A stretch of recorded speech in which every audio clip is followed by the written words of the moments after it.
So, in my video with Steve Strogatz about the brachistochrone, we referenced this thing called Snell's law. It's the principle in physics that tells you how light bends as it travels from one medium into another where its speed changes. Our conversation did talk about this in detail, but it was a little bit too much detail, so I ended up cutting it out of the video. So what I want to do here is just show you a condensed version of that, because it references a pretty clever argument by Mark Levy, and it also gives a sense of completion to the brachistochrone solution as a whole. Consider when light travels from air into water. The speed of light is a little bit slower in water than it is in air, and this results in the beam of light bending as it enters the water. Why? There are many ways that you can think about this, but a pretty neat one is to use Fermat's principle. We talked about this in detail in the brachistochrone video, but in short, it tells you that if light goes from some point to another, it will always do it in the fastest way possible.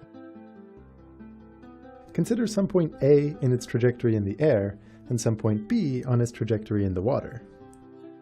First, you might think that the straight line between them is the fastest path. The only problem with that strategy, though, even though it's the shortest path, is that you may be spending a long time in the water. Light is slower in the water, so the path can become faster if we shift things to favor spending more time in the air. You might even try to minimize the time spent in the water by shifting it all the way to the right. However, it's not actually the best thing to do either. As with the brachistochrone problem, we find ourselves trying to balance these two competing factors. It's a problem that you can write down with geometry. And if this was a calculus class, we would set up the appropriate equation with a single variable x and find where its derivative is 0. But we've got something better than calculus, a Mark Levy solution. He recognized that optics is not the only time that nature seeks out a minimum. It does so with energy as well. Any mechanical setup will stabilize when the potential energy is at a minimum.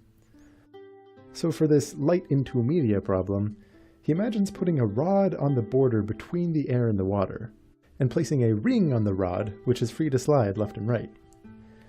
Now, attach a spring from the point A to the ring, and a second spring between the ring and point B.